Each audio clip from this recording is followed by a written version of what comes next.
most often sung by Billie Holiday. She said she threw up every time she sang that song. You were listening to Nina Simone, the great, singing Strange Fruit. This is Democracy Now!, democracynow.org, The War and Peace Report. I'm Amy Goodman.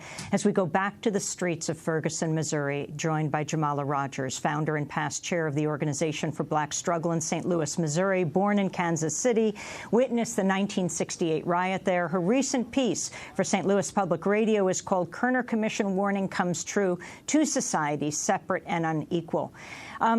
Jamala, if you could talk about this call by so many, asking why the delay in information coming from the police, except for information they released allegedly about Mike Brown shoplifting, being pushed hard to release the name of Darren Wilson, the police officer, asking why there is no action on an indictment. Now a grand jury has been impaneled. Our guest yesterday said that an indictment could come down without a grand jury.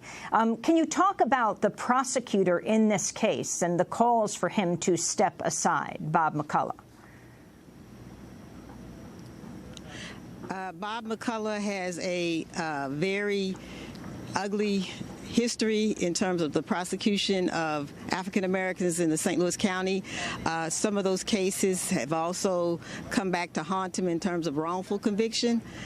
So there's no confidence in his ability to bring justice to the family of Mike Brown or to the Ferguson community. And so that's why the growing voices are getting stronger and stronger in terms of him stepping back and a special prosecutor being appointed.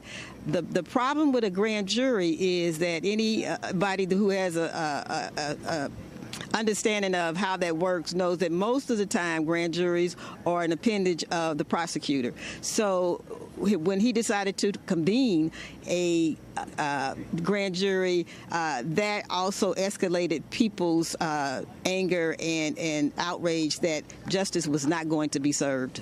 Apparently, Mr. McCullough, the prosecutor, criticized the appointment of Ron Johnson, the highway security captain who was brought in, saying it will demoralize the local police, the police of Officer Wilson, right, in Ferguson.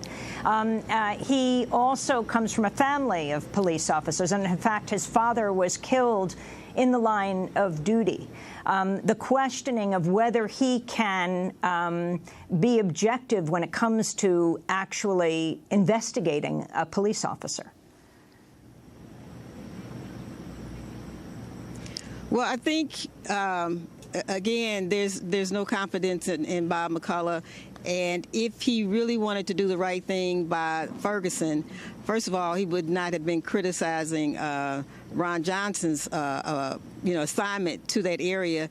Ron Johnson has a history with Ferguson. He lived there. While he was there was calm on the streets the first night.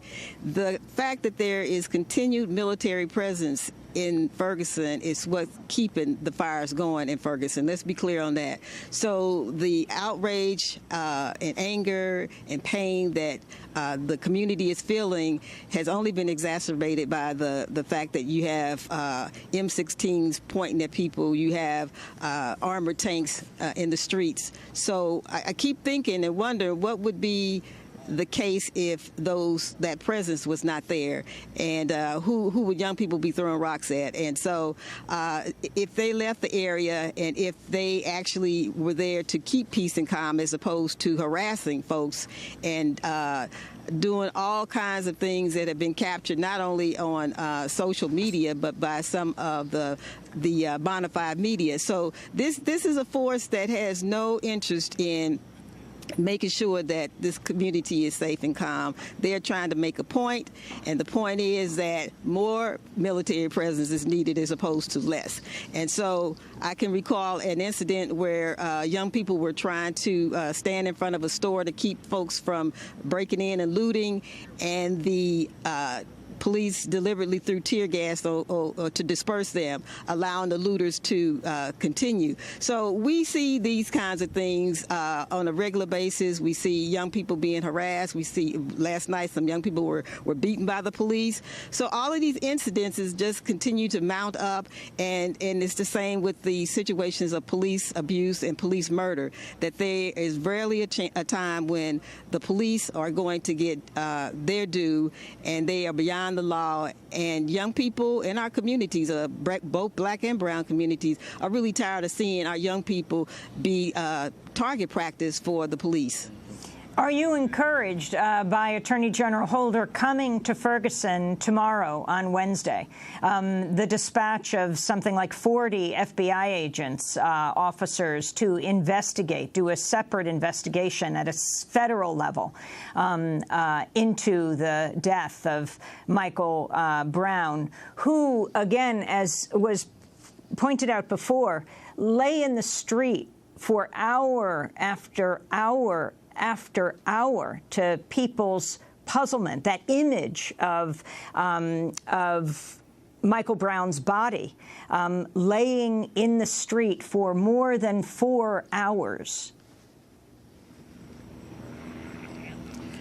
Well, you know, that was an image that I think really galvanized people's anger. And now the fact that the autopsy has revealed that he was shot 6 times, 2 of those shots to the head, which means he was in a lowered position. And so I think if the police had been acting properly, they would have immediately arrested the officer and started the process of indictment. So when I think about the feds coming in, that's probably a different kind of animal. I don't think that there is that much faith in them. They have investigated other situations of police murder, and nothing has really come out of it. So we'll see. I mean, I was on the phone call yesterday with the White House, and Eric Holder assured folks that there was going to be a swift but thorough investigation, that they wanted to dispatch their people and get the facts, and so we'll see. I mean, we'll see. But right now, I think that whatever the Department of Justice has at their disposal, including trying to talk Mr. McCullough to stand down, they need to be doing that. I mean, there's plenty of blame to pass around in terms of law enforcement, but it's clear that the police chief in Ferguson has bundled this case, and somebody needs to take it from him. Just to be clear on the quote of the St. Louis County prosecuting attorney Bob McCullough criticizing Governor Jay Nixon's decision to bring in Captain Ron Johnson of the State Highway Patrol, he told the St. Louis Post-Dispatch, quote, "It's shameful what he did today. He had no legal authority to do that. To denigrate the men and women of the county police department is shameful." That is the prosecutor that has impaneled the grand jury and will decide whether Officer Wilson will be indicted. Jamala Rogers, you go way back. You were born in Kansas City. It's where the riots took place in 1968. Can you, very briefly, as we wrap up, give us a little history about the National Guard, about the unrest in Missouri? I think one of the things that Philip mentioned earlier is that the National Guard is supposed to be the last resort. And here we have people coming in and engaging in this kind of military behavior. In Kansas City, when it happened, it really did ratchet up the violence. A number of people were actually killed after the Guard came in. And so, it was very scary for me to hear that they were on their way, quite frankly. And I don't see them as anything but occupying force, and we see that even in terms of the media camp here. So it brought back pretty vivid memories, and it also brought back the fact that the same conditions that the Kerner report found in their report, poor education, lack of resources, unemployment, a racist media, all of those ingredients are being stirred up right here in Ferguson, but all across the urban centers of America. Well, Jamala Rogers, I want to thank you for being with us, founder and past chair of the Organization for Black Struggle in St. Louis, Missouri.